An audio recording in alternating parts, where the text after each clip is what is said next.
Le tétragramme YHWH écrit en hébreu ancien et moderne. La prononciation oubliée du nom divin, YHWH dévoilé. Bienvenue dans cette exploration fascinante du mystère ancien entourant le nom divin, YHWH. Depuis des siècles, ce tétragramme a été considéré comme trop sacré pour être prononcé, et pourtant, des érudits comme Nemia Gordon ont proposé des théories fascinantes sur la manière dont il pourrait être vocalisé. Le tétragramme YHWH est présent dans les textes bibliques hébreux depuis des millénaires, mais à cause du respect profond pour ce nom, sa prononciation s'est perdue au fil du temps, enveloppée dans des traditions religieuses de silence et de mystère. Le nom de Dieu, bien que sacré et insondable, a toujours intrigué les érudits et les croyants. Certains y voient une clé de compréhension des aspects les plus profonds de la foi, tandis que d'autres estiment que ce silence respectueux autour du tétragramme renforce sa puissance. En effet, pour de nombreux juifs et chrétiens, le simple fait de ne pas prononcer le nom accentue le respect et la révérence que ce dernier inspire. Pourtant, l'énigme autour de la prononciation exacte de YHWH a conduit à de nombreuses théories au cours des siècles. La recherche sur la prononciation du tétragramme ne se limite pas à une simple question de phonétique. Elle soulève aussi des questions théologiques profondes. Pourquoi le nom de Dieu est-il devenu indicible dans certaines traditions ? Quelle est la signification spirituelle de cette perte de prononciation ? Pour certains, retrouver la prononciation correcte est plus qu'un simple exercice linguistique, c'est une manière de se rapprocher du divin, de retrouver un lien perdu avec Dieu à travers un héritage spirituel ancien. Aujourd'hui, nous allons plonger dans les recherches qui tentent de reconstruire la prononciation oubliée du nom divin et examiner ce que cela signifie pour les croyants modernes. Les différentes théories avancées, que ce soit Yahweh, Yehovah, ou d'autres formes, reflètent une quête spirituelle partagée à travers les époques. À travers cette exploration, nous allons non seulement nous pencher sur les arguments de Nemia Gordon, mais aussi sur l'importance de cette redécouverte pour les communautés religieuses et les théologiens d'aujourd'hui. Le mystère du tétragramme reste ouvert et continue d'inspirer débats et discussions. À travers cette vidéo, nous vous invitons à explorer avec nous les racines de ces théories, les manuscrits anciens, et les implications contemporaines de ce nom sacré. En fin de compte, ce voyage à travers l'histoire et la théologie pourrait nous rapprocher, non seulement de la prononciation oubliée, mais de la compréhension de la relation entre le nom de Dieu et ceux qui le vénèrent. Prenez un moment pour partager et activer la cloche. Merci, bonne écoute. Le tétragramme YHWH apparaît dans les textes bibliques comme le nom personnel de Dieu. Dans les temps anciens, ce nom était probablement prononcé lors de cérémonies religieuses. Cependant, au fil du temps, les Juifs ont cessé de le prononcer par respect pour sa sainteté, remplaçant le nom par Adonai ou Hachem.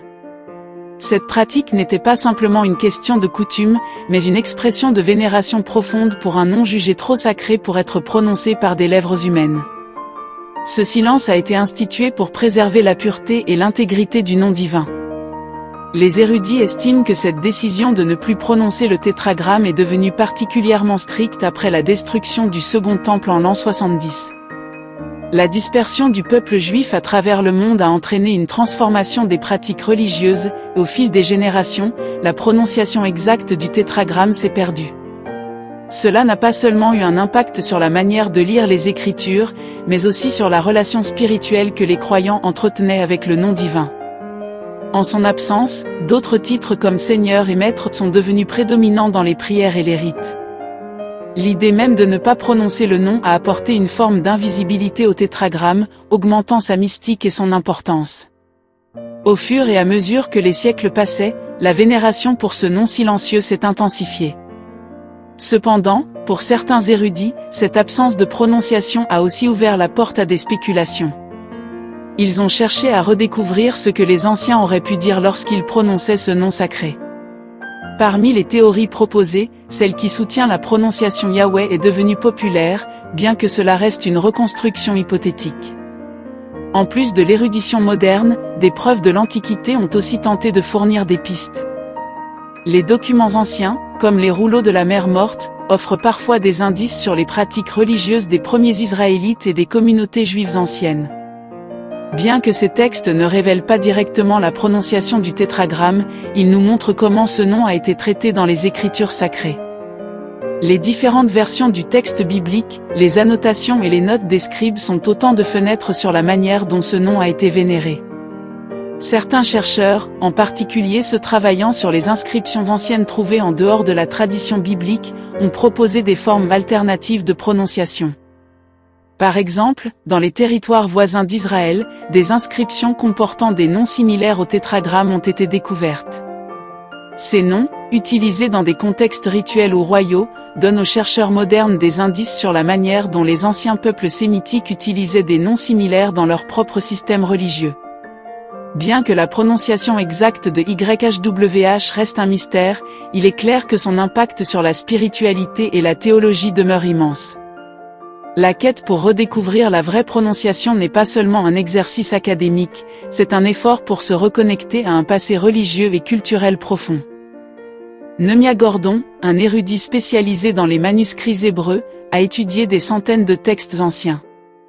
Il a découvert des anomalies dans les voyelles inscrites autour du tétragramme dans certains manuscrits médiévaux, suggérant une vocalisation différente. Cette recherche minutieuse a mené Gordon à conclure que, contrairement à la croyance populaire, le tétragramme n'avait pas complètement perdu sa prononciation. Selon lui, les scribes médiévaux auraient laissé des indices dans les annotations vocaliques, permettant de reconstituer une prononciation potentielle. L'une des découvertes clés de Gordon est que ces manuscrits contiennent des signes diacritiques spécifiques qui ne sont pas utilisés pour les substituts comme Adonai.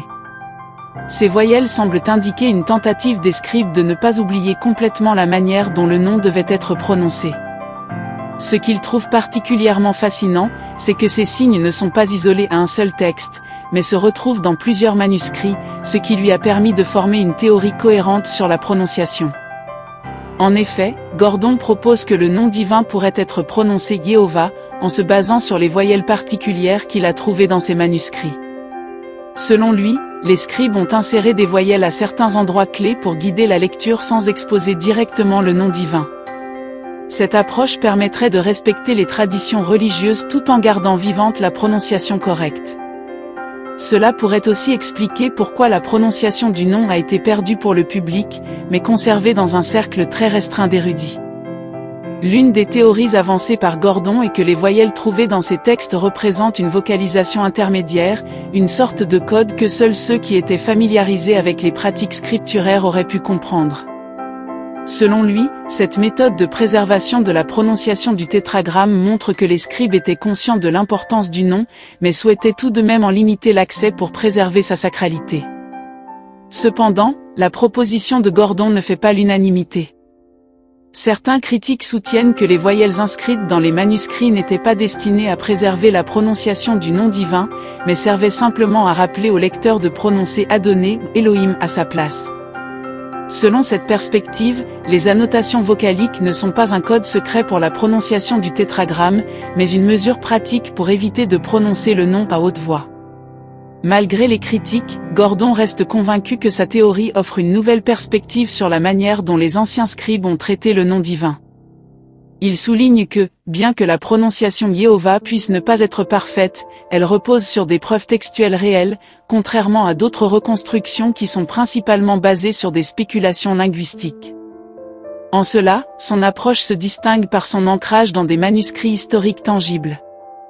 Gordon considère également que redécouvrir la prononciation du tétragramme ne se limite pas à une question de linguistique, mais revêt une importance spirituelle profonde.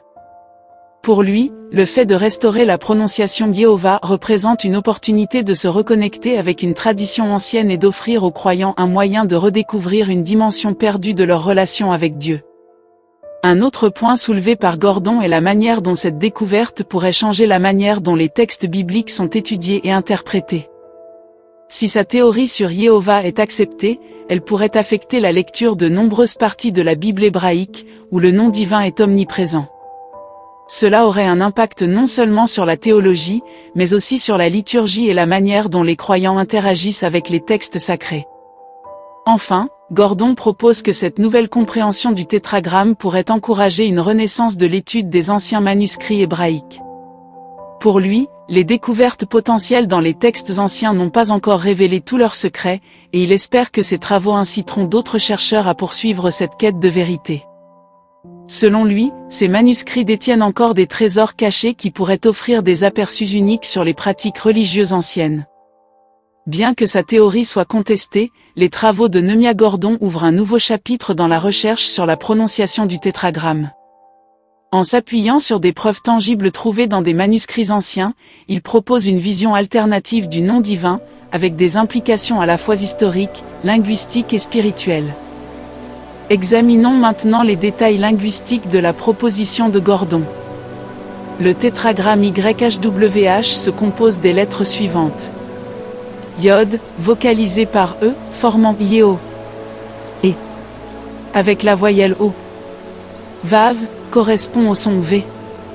Et, final, avec un son A. Cette décomposition donne YEHOVA.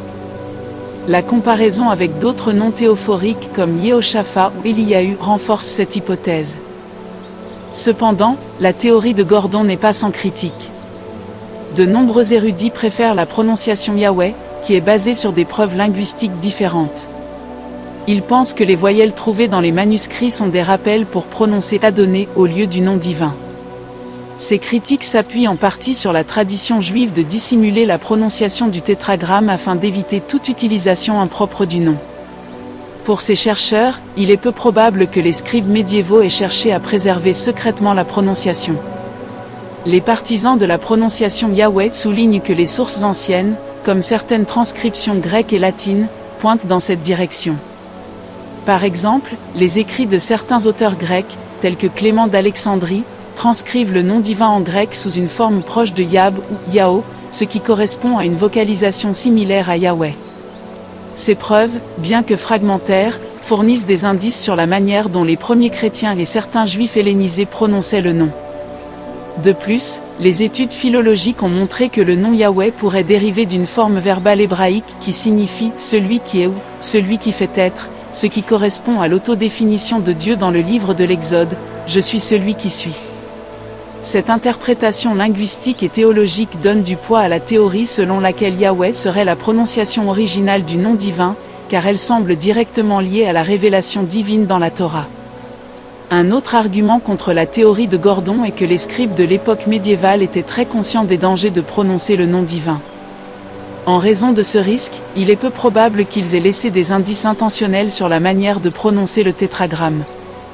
Les défenseurs de cette position considèrent que la vocalisation dans les manuscrits était strictement destinée à guider les lecteurs vers Adonai ou Elohim, deux noms de substitution, plutôt que de préserver la prononciation originelle du tétragramme. La question de la tradition orale joue également un rôle central dans ce débat. La tradition juive a très tôt établi des règles strictes concernant le nom divin, interdisant sa prononciation publique, sauf par les grands prêtres lors des rituels sacrés. Cette interdiction a renforcé la sacralité et le mystère du nom. Les critiques de la théorie de Gordon suggèrent que la tradition orale, malgré la perte de la prononciation exacte, a maintenu cette règle en vigueur, rendant improbable la transmission secrète de la prononciation originale. D'autre part, il est également possible que la prononciation ait été délibérément dissimulée pour éviter qu'elle ne tombe entre de mauvaises mains ou soit utilisée de manière inappropriée.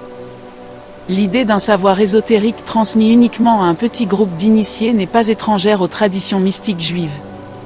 Certaines traditions kabbalistiques, par exemple, prétendent que la connaissance du nom divin et de sa prononciation conférait un pouvoir immense, ce qui explique pourquoi ce savoir aurait pu être caché à la majorité des croyants. Un autre aspect intéressant du débat est l'influence des traditions voisines sur la prononciation du nom divin. Dans le monde sémitique antique, les noms de divinités étaient souvent composés de sons et de syllabes similaires à ceux du tétragramme. Par exemple, des dieux tels que El ou Baal partageaient des racines linguistiques avec les noms divins du peuple israélite. Il est possible que la prononciation de Yahweh ait été influencée par ces traditions religieuses voisines, ce qui expliquerait sa similarité avec d'autres noms divins dans la région. Les découvertes archéologiques ont également apporté des indices sur la manière dont le nom divin était utilisé dans les rituels et les textes religieux anciens. Des inscriptions retrouvées sur des artefacts datés de plusieurs siècles avant notre ère mentionnent le nom de Dieu, et certaines de ces inscriptions comportent des éléments qui suggèrent une vocalisation proche de Yahweh. Ces trouvailles archéologiques, bien que rares, sont utilisées par les partisans de cette prononciation pour renforcer leur hypothèse.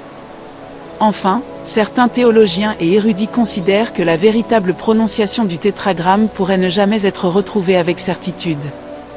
Ils avancent que l'accent mis sur la découverte de la bonne prononciation pourrait détourner l'attention du sens plus profond du nom divin.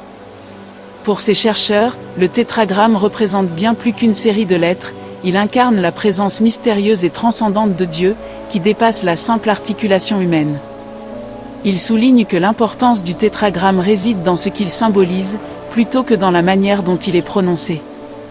Ainsi, bien que la théorie de Nemia Gordon ait apporté une nouvelle perspective sur la prononciation du tétragramme, le débat autour de ce mystère reste ouvert. Les divergences entre les partisans de Yahweh et de Jéhovah reflètent la richesse et la complexité de l'étude des textes sacrés, où la linguistique, la théologie et la tradition se croisent. Dans tous les cas, cette recherche sur le nom divin continue de captiver et d'inspirer ceux qui cherchent à mieux comprendre les racines anciennes de la foi. Pour certains croyants modernes, découvrir la prononciation correcte du nom divin est une manière de renouer avec les racines de leur foi. L'utilisation de Jéhovah est vue par certains groupes religieux comme une tentative de retrouver une connexion plus intime avec Dieu. Pour eux, la prononciation exacte n'est pas simplement une question de tradition, mais un outil permettant de mieux comprendre et honorer la nature divine. Certains vont jusqu'à affirmer que connaître et prononcer correctement le nom de Dieu leur permet de se rapprocher davantage de lui et d'établir une relation spirituelle plus profonde. Parmi les groupes qui insistent sur l'importance de la prononciation, certains considèrent Jéhovah comme un retour aux pratiques des premiers croyants. Ils estiment que la modernité a brouillé la relation des hommes avec Dieu, et que redécouvrir la prononciation correcte du tétragramme représente une forme de purification spirituelle. Cette quête de pureté ne concerne pas uniquement la prononciation, mais s'étend également à une recherche de pratiques religieuses plus authentiques, enracinées dans l'Ancien Testament. D'autres croyants adoptent une approche plus ésotérique. Ils voient dans la prononciation du nom divin un moyen de libérer une énergie spirituelle ou de puiser dans un pouvoir sacré caché. Pour eux, prononcer le nom tel qu'il a été révélé au premier prophète permet de déclencher des bénédictions ou des protections divines. Cette perspective n'est pas nouvelle, elle a des racines dans les traditions mystiques, notamment dans la Kabbale juive, qui associe le nom de Dieu à une forme de pouvoir cosmique. Certaines communautés religieuses, comme les témoins de Jéhovah, ont fait de la prononciation de Jéhovah un pilier central de leur identité religieuse. Ils soutiennent que l'utilisation de ce nom est essentielle pour une adoration correcte et qu'il est de la plus haute importance de l'utiliser dans les prières et les enseignements. Pour eux, ce nom représente l'essence même de la divinité, et omettre de l'utiliser reviendrait à diluer la véritable nature de Dieu. Cependant, il est important de noter que d'autres croyants, en particulier dans les traditions juives et chrétiennes plus traditionnelles, s'éloignent de cette obsession pour la prononciation. Ils mettent l'accent sur le fait que le nom divin transcende les limites humaines de la langue et que la prononciation exacte est moins importante que l'intention et la foi. Dans cette perspective, Dieu ne peut être limité par des sons humains, et l'essence de la foi repose sur la relation intérieure que chaque croyant cultive avec lui. Pour ces croyants, le silence autour du nom divin est une manière de reconnaître l'inaccessibilité de Dieu. En choisissant de ne pas prononcer le tétragramme, ils affirment que Dieu dépasse notre compréhension et que son mystère doit être respecté. Le nom, dans ce cas, devient un symbole du divin qui transcende les mots. Il représente une présence insaisissable qui ne peut être pleinement appréhendée par des concepts humains. Dans certaines traditions chrétiennes, cette idée s'étend à la notion que Jésus-Christ a révélé la véritable nature de Dieu, rendant moins pertinent le débat sur la prononciation du tétragramme. Pour de nombreux chrétiens, Jésus incarne l'accès direct à Dieu, et c'est à travers lui que les croyants sont invités à entrer en relation avec le divin. Dans cette optique, les discussions sur le tétragramme, bien qu'intéressantes sur le plan historique, n'ont pas de répercussions directes sur la foi quotidienne. Il est également important de mentionner que certaines traditions juives continuent de tenir le nom divin en haute estime, tout en refusant catégoriquement de le prononcer. Cette abstention fait partie d'un engagement plus large envers la sainteté et le respect des commandements divins. Pour ces croyants, la protection du nom est une manière de protéger la relation entre l'homme et Dieu, en préservant un espace de révérence et de crainte sacrée. Enfin, dans un monde moderne où la technologie et les médias permettent une diffusion rapide des idées, certains groupes ont vu dans la redécouverte de la prononciation de Jéhovah une opportunité pour revitaliser leur foi et attirer de nouveaux adeptes. Pour ces groupes, la notion de retrouver la vérité sur la prononciation du nom divin résonne avec une quête plus large de vérité spirituelle dans un monde qu'ils perçoivent comme de plus en plus matérialiste et éloigné de Dieu. En résumé, le débat autour de la prononciation du tétragramme révèle des divergences profondes parmi les croyants modernes, reflétant des différences de perspective sur la nature de Dieu, la foi et l'importance de la tradition. Alors que certains voient dans la prononciation correcte une clé pour débloquer une relation plus intime avec le divin, d'autres préfèrent maintenir une distance respectueuse, affirmant que le mystère du nom est précisément ce qui en fait un symbole de la transcendance divine. Pour certains croyants modernes, découvrir la prononciation correcte du nom divin est une manière de renouer avec les racines de leur foi. L'utilisation de Jéhovah est vue par certains groupes religieux comme une tentative de retrouver une connexion plus intime avec Dieu. Pour eux, la prononciation exacte n'est pas simplement une question de tradition, mais un outil permettant de mieux comprendre et honorer la nature divine. Certains vont jusqu'à affirmer que connaître et prononcer correctement le nom de Dieu leur permet de se rapprocher davantage de lui et d'établir une relation spirituelle plus profonde. Parmi les groupes qui insistent sur l'importance de la prononciation, certains considèrent Jéhovah comme un retour aux pratiques des premiers croyants. Ils estiment que la modernité a brouillé la relation des hommes avec Dieu, et que redécouvrir la prononciation correcte du tétragramme représente une forme de purification spirituelle. Cette quête de pureté ne concerne pas uniquement la prononciation, mais s'étend également à une recherche de pratiques religieuses plus authentiques, enracinées dans l'Ancien Testament. D'autres croyants adoptent une approche plus ésotérique. Ils voient dans la prononciation du nom divin un moyen de libérer une énergie spirituelle ou de puiser dans un pouvoir sacré caché. Pour eux, prononcer le nom tel qu'il a été révélé aux premiers prophètes permet de déclencher des bénédictions ou des protections divines. Cette perspective n'est pas nouvelle, elle a des racines dans les traditions mystiques, notamment dans la Kabbale juive, qui associe le nom de Dieu à une forme de pouvoir cosmique. Certaines communautés religieuses, comme les témoins de Jéhovah, ont fait de la prononciation de Jéhovah un pilier central de leur identité religieuse. Ils soutiennent que l'utilisation de ce nom est essentielle pour une adoration correcte et qu'il est de la plus haute importance de l'utiliser dans les prières et les enseignements.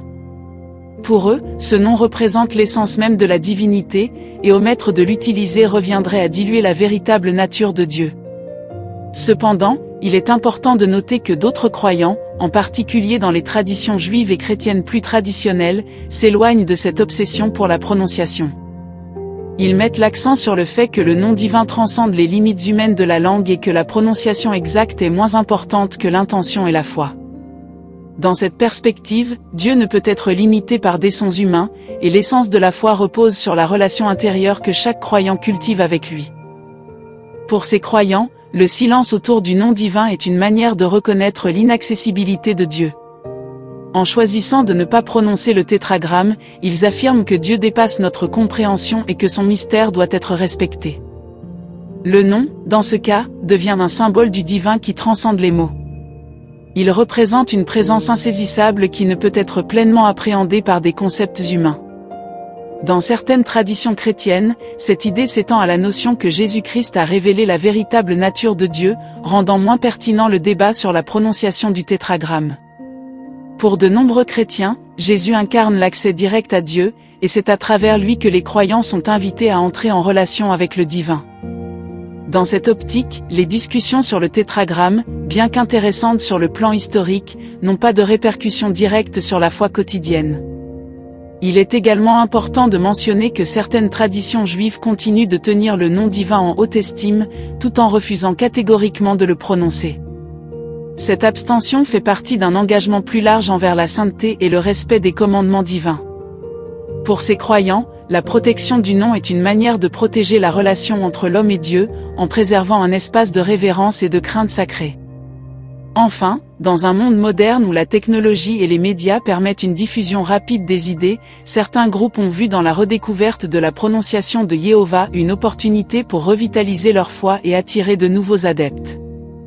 Pour ces groupes, la notion de retrouver la vérité sur la prononciation du nom divin résonne avec une quête plus large de vérité spirituelle dans un monde qu'ils perçoivent comme de plus en plus matérialiste et éloigné de Dieu. En résumé, le débat autour de la prononciation du tétragramme révèle des divergences profondes parmi les croyants modernes, reflétant des différences de perspective sur la nature de Dieu, la foi et l'importance de la tradition. Alors que certains voient dans la prononciation correcte une clé pour débloquer une relation plus intime avec le divin, d'autres préfèrent maintenir une distance respectueuse, affirmant que le mystère du nom est précisément ce qui en fait un symbole de la transcendance divine. Aujourd'hui, les débats sur la prononciation du nom divin ne se limitent pas aux cercles académiques. Certains groupes religieux modernes, tels que les témoins de Jéhovah, utilisent Jéhovah dans leur pratique.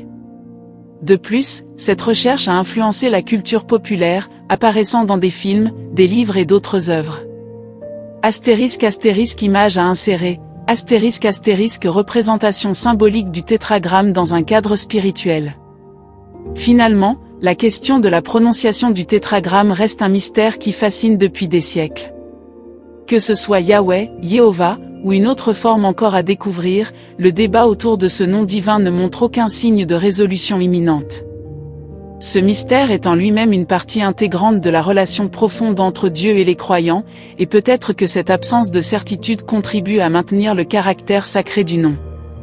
La recherche académique a permis de proposer différentes théories sur la prononciation, mais malgré des découvertes significatives, il est probable que nous n'ayons jamais de réponse définitive. Pour beaucoup, ce flou fait partie de la nature même de Dieu. Il ne s'agit pas seulement de retrouver un son perdu, mais de comprendre que Dieu, dans sa grandeur, ne peut être pleinement capturé par une simple prononciation humaine. Cela dépasse les limites de la linguistique et touche à la théologie fondamentale. Les travaux de chercheurs comme Nemia Gordon ont apporté une contribution précieuse à cette quête.